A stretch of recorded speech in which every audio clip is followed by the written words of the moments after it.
Right. We have a situation again whereby we can be told to differentiate a constant. So a constant is just like just a number.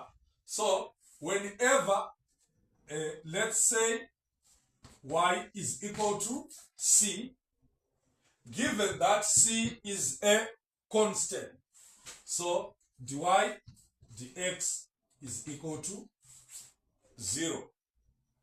So, for example, what are we saying here? Number 1, y is equal to 4. So, when we differentiate this, dy dx is equal to 0. So, any constant, when you differentiate a constant, we get an answer of 0. So, now, let's differentiate again a situation whereby y is equal to ax to the power n.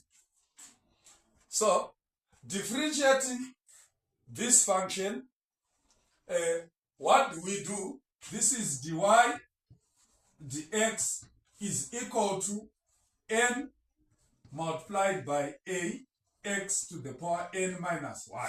So, it's just the same like what we did in the first one, but now x now have a coefficient. So let's say you are given y is equal to 5x to the power 4. So dy dx, when we are told to differentiate with respect to x, take down this power 4 multiplied by a 5x 4 minus 1. What do we get here? This is 24 times 5. We get 20. 4 minus 1 is 3. Like this. It's not too hard. This is just, we are only talking for, now we are only talking the basics for differentiation. This is just the start of differentiation. We are going to go further. But for now, we only need to know this so that we'll apply this in the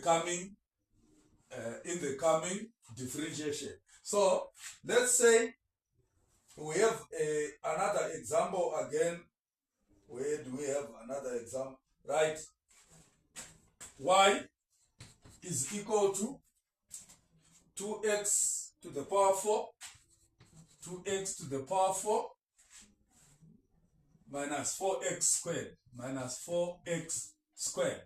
So, we need to differentiate here, dy dx. What do? We just use this, but we apply this separately. We differentiate each term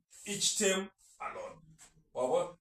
We do this separately. So now, let's differentiate this one first. Take this power, comes down here. It's 4 times 2x to the power 4 minus 1 minus. Take again this power 2.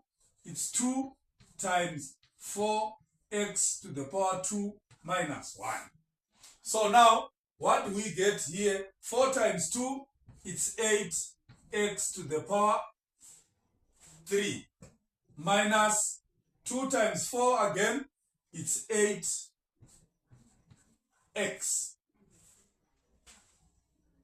It's 8x goes 2 minus 1, it's 1. So now it's fine. You can always factor out 8x. This is 8x. What are we left with here? We are left with x squared